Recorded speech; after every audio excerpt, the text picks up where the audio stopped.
Hey guys, so today we're checking out the ReadyLift 3-inch front, 2-inch rear SST suspension lift kit fitting all 2005 and newer 6-lug Toyota Tacomas. So if you're in search of some better ground clearance and functionality for your suspension and also looking for a better stance for your truck, this option by ReadyLift is going to be a great choice to take a look into. When it comes to what size tire you can fit with this lift kit, I would recommend a 31-inch tire, either the stock one or a more aggressive 31. You won't need to do any modifications to fit a more aggressive 31-inch tire and will have plenty of clearance. Now, if you wanted to run a 33-inch tire with this kit, you will need to do some modifications, otherwise you're going to have some rubbing issues. The clearance will still be a little tight with 33s, so this will best be suited for on-road driving only. Now, this is going to be great for the Tacoma owner that's looking for a little bit more when it comes to a leveling kit or a lift kit. This is going to be a very inclusive kit without getting it too far into the suspension itself. Now, this is going to come with spacers for the front and the rear and a couple of different drop brackets and even shock extensions for the back shocks to make sure that all of those components are accommodated for when it comes to adding some extra height to your Tacoma. Now, this kit itself is going to do a great job at opening up a lot of room in the wheel well and better articulation if you're looking to take your truck off-road. And it's also going to do a really good job at getting rid of that factory rake and creating a more aggressive stance with your truck overall. Now, I would like to call out the fact that the front strut spacers are going to measure out to roughly 1.5 inches, but because of the spring compression and also the suspension geometry, the front is going to fully measure out to 3 inches all said and done. So I would just keep that in mind when you're looking at the strut spacer itself. Now, like I said, this is going to be a very inclusive kit. You're getting spacers for the front struts, spacers for the rear, and you're also getting drop brackets for the differential, the skid plate, and also the sway bar. Now, like I said, this is also going to come with those shock extensions for the rear. Those are specifically for the Tacoma owners who have 22-inch shocks or shorter. So later on in the install, I will not be installing those because our truck has 24-inch shocks, but those are there for the truck owners or the Tacoma owners who need those shocks. Again, overall very inclusive kit, and it's going to carry a lot of benefits with it. Now, when it comes to price, this is going to come out roughly to $400, and in my opinion, for everything that you're getting here, I definitely think that that's worth the price. Now, this is a more inclusive lift kit, like I said before, than some of the other options available on this site, just because it has those accommodating components to make sure that there's no excessive wear on those components that those are specifically for. Now, other choices may just come with the strut spacers as well as the blocks for the rear and not include those accommodating components. Now, on the other hand, some other more expensive choices are just going to come with a little bit more. They may come with control arms, or they may come with a new strut or new shocks included in the kit. So overall, if you're not looking to break the bank, but you are looking for something that's a little bit more than the average spacer lift, then this is going to be a great choice for you. Now, when it comes to install, I'm going to give this a 2 out of 3 wrenches on the difficulty meter, probably taking you about 2 hours to get the job done in your driveway with some pretty basic hand tools. So speaking of that install, let's jump into that now. The tools that I used for my install were a couple of pry bars, a breaker bar, ball peen hammer, a dead blow, pneumatic impact wrenches, a cutoff wheel, can of PB Blaster, 7/8-inch wrench, a 19, 17, and 14 millimeter wrench, a clip or trim removal tool, a 3-inch extension, a 19 millimeter swivel socket, a socket set ranging from 22 millimeters down to 10 millimeters, a flathead screwdriver, a pick, a marker, a pair of safety glasses, painter's tape, a tape measure, an electric impact, vice grips, and an angle grinder.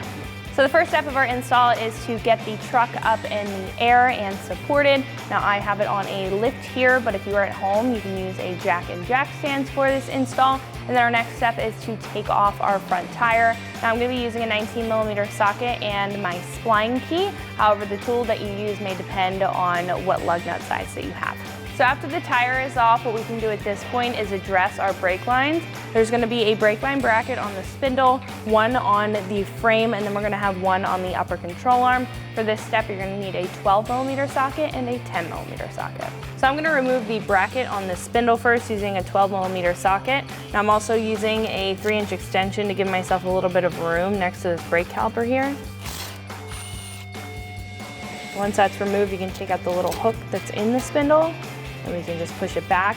This is going to allow us to remove our spindle from this upper control arm and not have our brake lines affected, stressed out, or taut in the meantime. We want to keep those protected just because we don't want to break them. We would have to replace them if so. Next, we can remove the brake line bracket on the frame. I'm also going to use that 12mm socket and the 3-inch extension.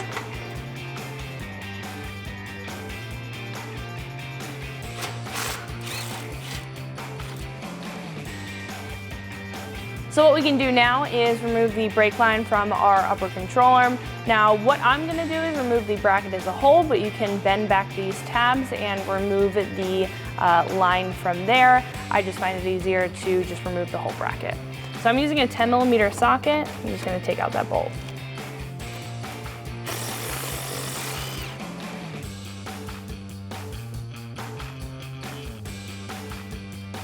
So what we can do at this point is remove the cotter pin in the outer tie rod. We do need to disconnect this from the knuckle or the spindle here in order to get our strut out. So I'm gonna take a pair of needle nose pliers. I also sprayed this with PB Blaster just to loosen that up, but I'm gonna take that pair of needle nose pliers and I'm gonna go ahead and remove that cotter pin.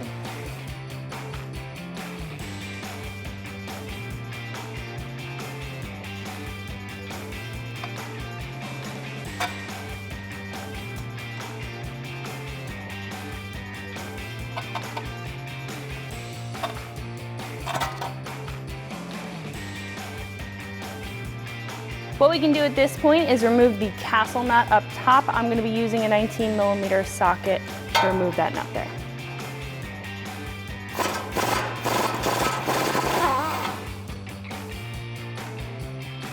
So the outer tie rod might not drop out right away. What we can do at this point is take the castle nut and thread that on a couple of threads. And then we can take a hammer and just hit the side of the knuckle or the side of the spindle here, and it should release that ball joint. You may need to give it some downward pressure. You can just take a pry bar.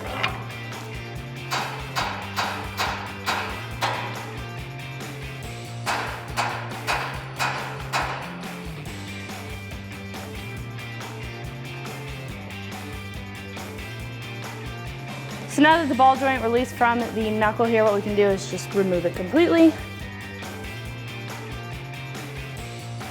Thread that back on, because we'll be reattaching that a little bit later, and then we can disconnect our sway bar. What we can do next is remove the sway bar end link from our spindle. I'm going to be using a 17mm socket, and we can remove this nut.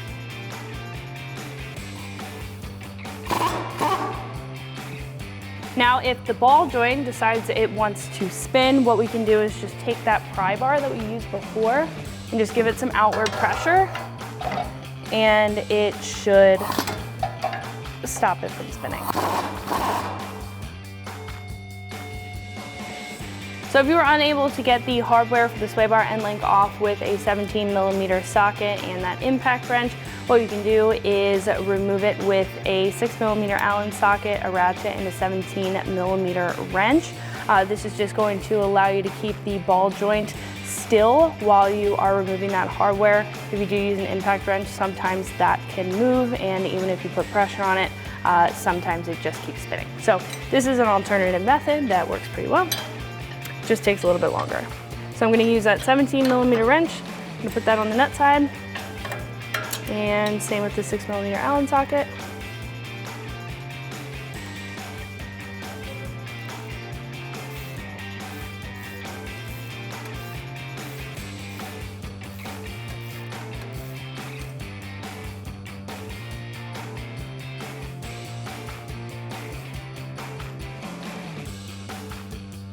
Once that's removed, we'll be able to remove our sway bar from our spindle.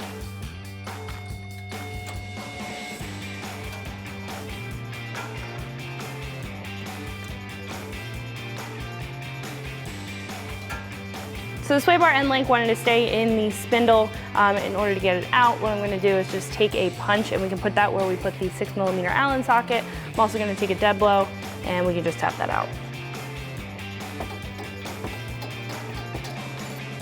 So now what we can do is remove the upper control arm ball joint from our spindle here. Now we need to remove this cotter pin. I'm going to use the same pair of needle nose pliers that I used before. After the cotter pin is removed, we can remove the castle nut. I'm going to use a 19mm swivel socket.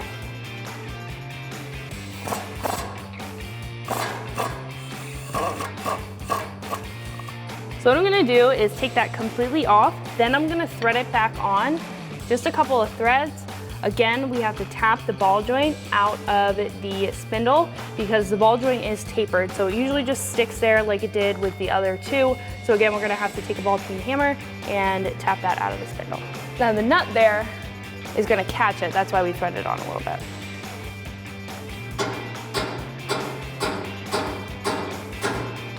Go. Once that pops out of place, what we can do is continue to remove that 19mm nut.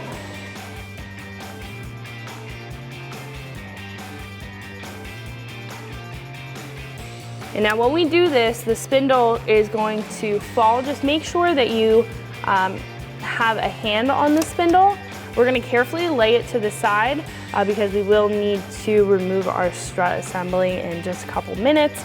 But we don't want to stress out any of the joints, any of the brake lines. We want to make sure that those are protected. So make sure you keep a handle on this.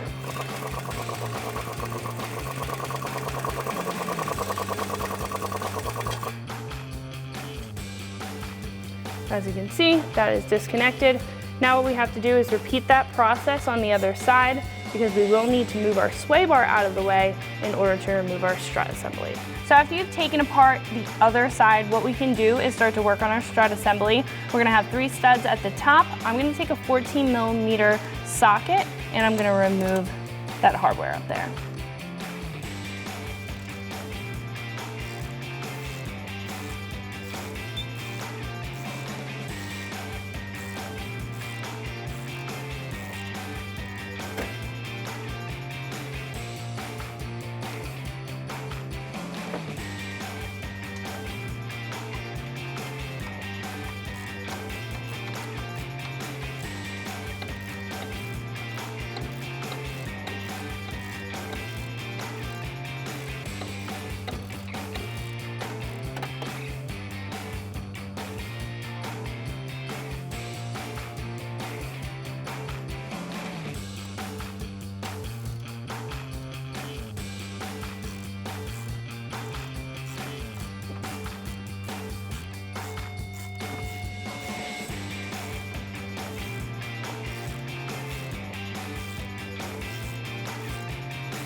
So after the hardware is taken out of the top of the strut, what we can do is take out this lower strut bolt.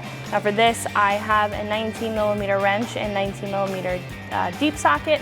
Now I would also recommend that you support the lower control arm when doing this.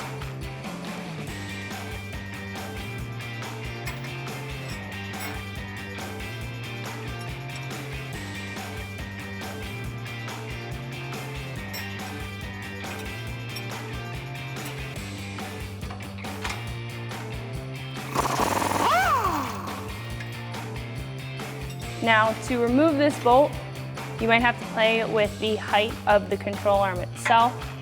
So it looks like we'll need to raise it just a hair. So what I just did was lowered this down a little bit. Like I said, you will have to kind of play with the height of the lower control arm in order to get this bolt loosened up so that you can just push it right through. So what I'm gonna do is just push that bolt through and remove it. So what you can also do, just like we did with the sway bar, is just take a punch. This makes it a little bit easier if it doesn't want to come out fully by hand. And you can just tap it through. Now again, we're gonna have to kind of mess with the height here. You may have to move this spindle around in order to do this.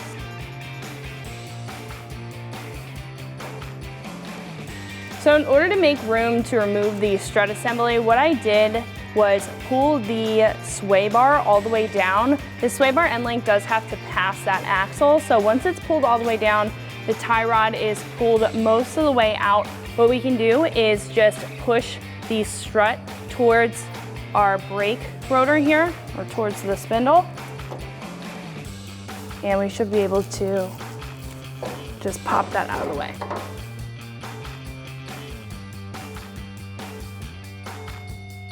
So once the strut assembly is out on this side, what we can do is repeat that process on the other side, and then we can install our spacers. So now that we have the struts out of the truck, what we can do is add our spacers. Now there's gonna be a couple of mounting points down at the bottom that are gonna go over our factory studs. So all we have to do is just line those up and pop that on. Now we also are going to be mounting this down, or securing this down with the factory hardware, so we can just thread these onto the factory studs. And then we can tighten them up with a 14mm socket.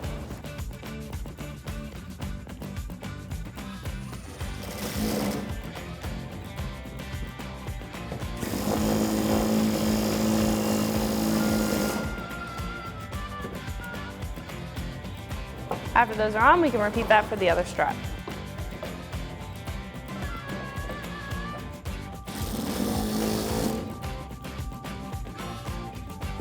So at this point, now that we have the skid plate off, what we need to do is drop our differential so we can fit in this spacer. That's going to accommodate for the added height.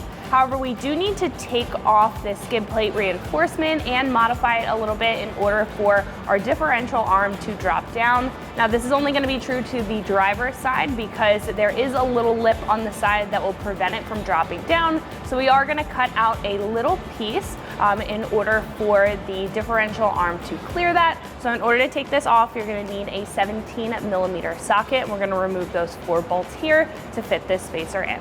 So now that our reinforcement bracket is back on the truck, what we can do is disconnect the bolts for our differential arms. I would recommend that you have something underneath the differential supporting it because we will have to adjust the height. I have a pole jack here. You could also use a floor jack or a jack stand. So I'm going to take a 19mm wrench and a 22mm socket, and we can remove that bolt from the subframe.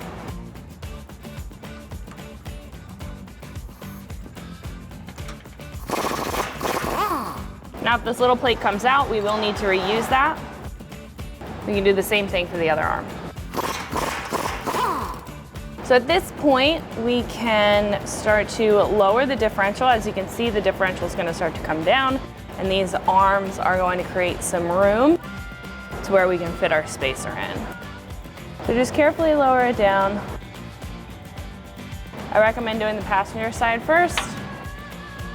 Once that spacer's in there, we can take our provided bolt. We can put that up through the top.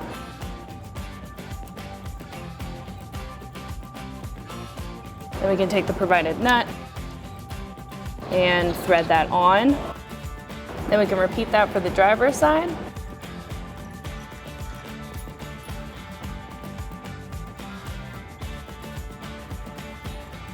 You can raise this back up into place carefully, and then what we can do is tighten it down.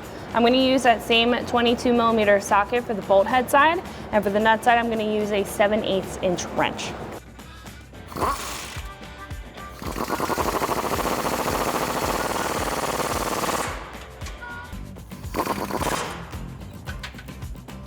Next, we can add our spacer for our sway bar. This is going to drop it a little bit to accommodate for that extra height, just like our spacer down on our differential did. I'm going to take a 14mm socket. I've loosened the other side just so we can fit in our spacer, but I'm going to remove these 2 bolts on the sway bar mount.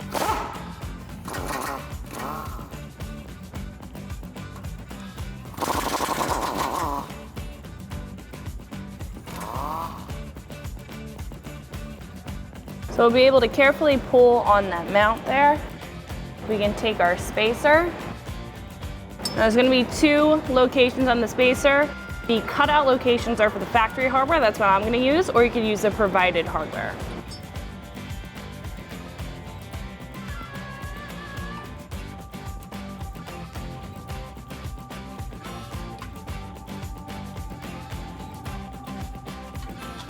So once those are threaded in a little bit, what we can do is just snug them up. We're not going to completely tighten them down because we do have to do the other side.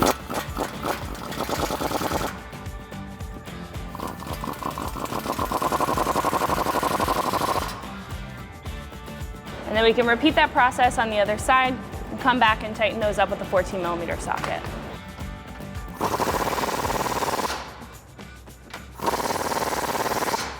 So what we can do at this point is reinstall our skid plate. So we're going to use the factory bolts for the front, and we're going to use the provided hardware for the rear, which includes bolts and spacers. So at this point, I'm just going to hang it on the front here while we get our spacers and our provided hardware in place. On the rear two mounting locations, we can add our spacers and our bolts, swing our skid plate up into place, and secure them down with the provided hardware. And once it's hand threaded in a little bit, what we can do is tighten that up with a 12mm socket.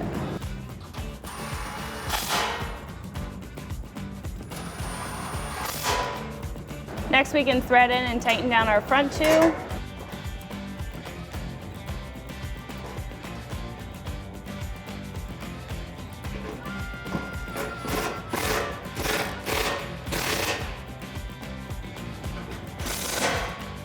At this point, what we can do is install our strut, making sure that the two studs are facing the outside of the Tacoma and the bottom is lining up.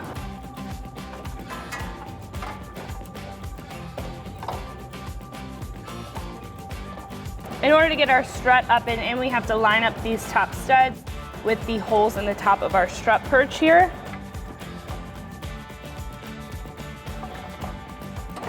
And then it should sit in that bottom mount. We can grab our provided hardware, which is the 3 flange nuts.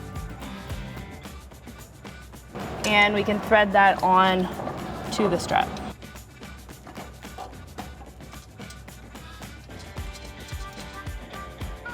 Now that these are threaded on, we can take a 14mm ratcheting wrench and tighten them up.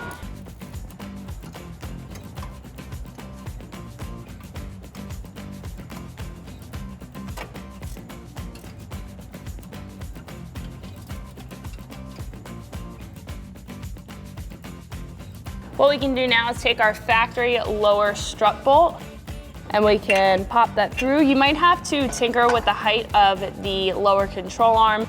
You can use a pole jack or a jack stand or a floor jack to do so. What I'm gonna do is just pop that bolt through.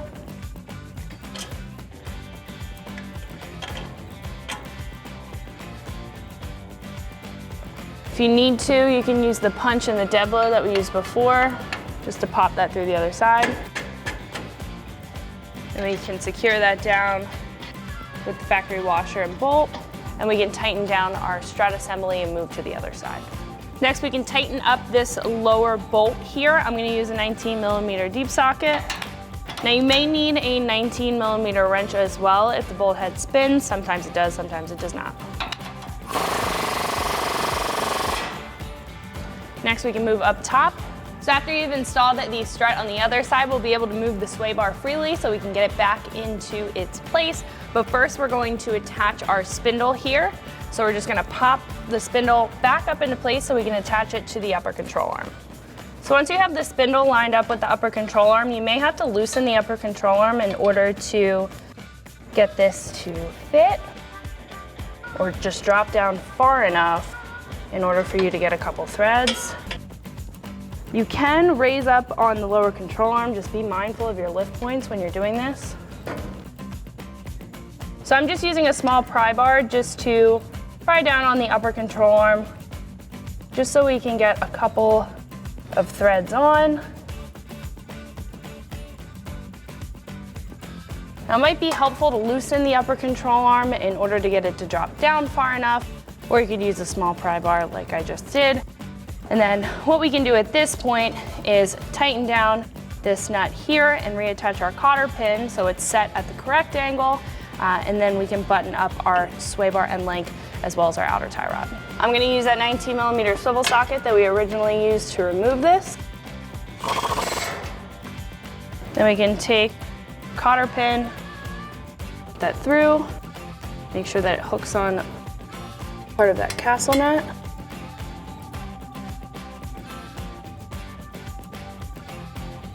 Then making sure that the sway bar end link is at the correct height, which it should be, if the other side is attached.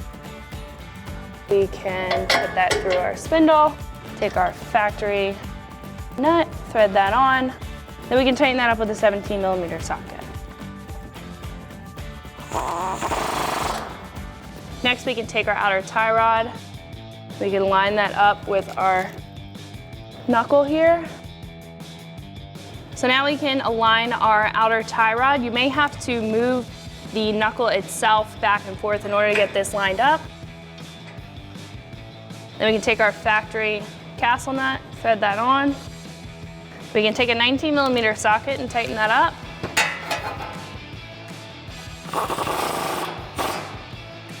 And once that's tightened up, you want to make sure that the castle nut aligns with the hole on the stud there on the ball joint, because we have to put in a new cotter pin. And I recommend to put in a new cotter pin because the old ones do get pretty rusty and they wear out. When the cotter pin's through, you just want to make sure that you bend back the longer part just to make sure that it stays in place.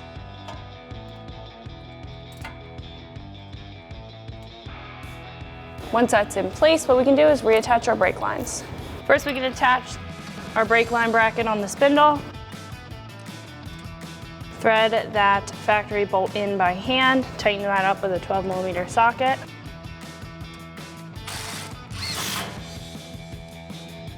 Next, we can attach our upper control arm brake line bracket and the one that's on the frame. I'm going to do the control arm bracket first using that 10mm bolt that we originally used. And I'm also going to use a 10mm socket to tighten that up.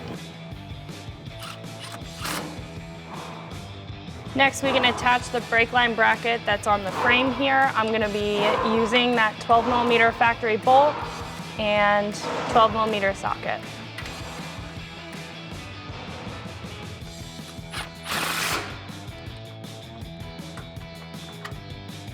So once you finish it up on this side, you would repeat the same process on the other side. Then we're going to throw our tires back on and then head to the rear. So now that we're in the rear, the first two things that you want to do is take off the rear tires, and you also want to support the rear axle. Now we will be dropping it down, so if you are at home on a jack and jack stands, I would recommend using a floor jack as well as jack stands to support that rear axle. Because I'm using a lift, I'll be using the pole jacks here, but our first step after those are taken care of is to disconnect our emergency brake line.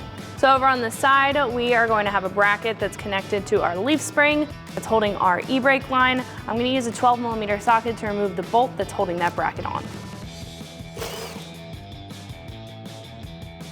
That'll give us a little bit of room to work with when it comes to lowering our axle.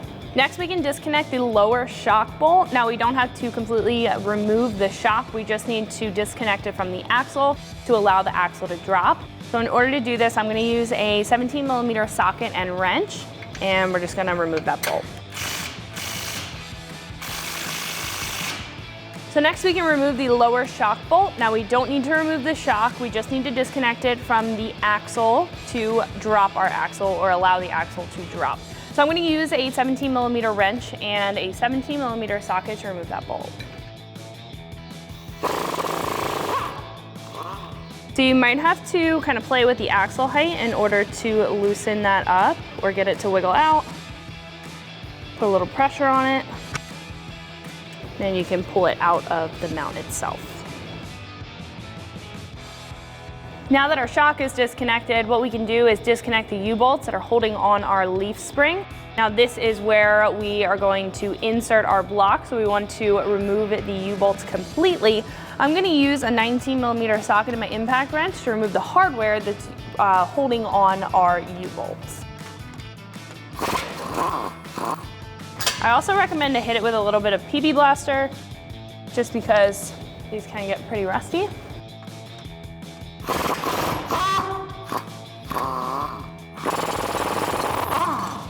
So once the hardware in the bottom plate is removed, what we can do is just remove our U-bolts.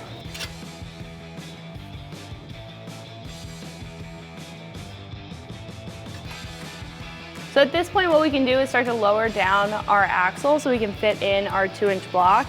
Now there's an alignment dowel on the leaf spring here, and there's also a alignment hole at the bottom on our axle. You want to make sure that those are lining up correctly once we place this block in. So that's going to sit in the axle just like that, and then we can raise it back up and making sure that the leaf spring is aligning with that block. So it might not sit completely flush at first. That's okay. Once there's compression on the spring and the axle, it'll level out.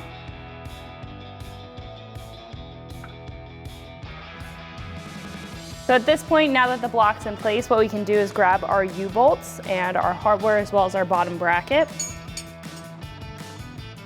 I'm going to place our U-bolts over the top. There's going to be a bracket up top that holds them in place. There's a little lip up there.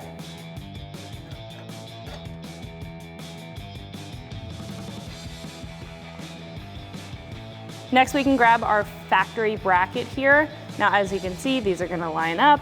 You may have to pinch the U-bolt in order to get them to go through. They do push outward just a hair, so just be mindful of that if you can't get them through right away. Then we can grab our hardware, which is the large flange nut here. Start to thread those onto the U-bolts. Then we can tighten those up with a 19mm deep socket. Now we're going to tighten them up in a star pattern to make sure that everything is tightened down properly.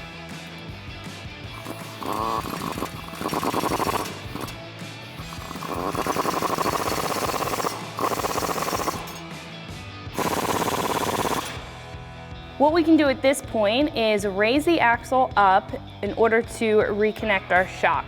Now when doing this, you want to be very careful because we've added 2 inches in between the axle and the spring. It's going to compress the body of the truck up, so you just want to make sure that you keep an eye on your lift points when you're doing this.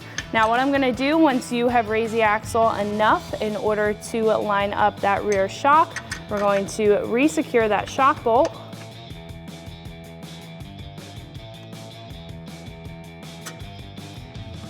So we can put the factory bolt through, secure it down with the factory hardware.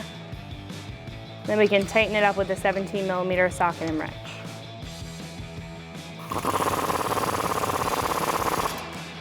So now that our shock is reconnected, our next step would be to reconnect our emergency brake line bracket.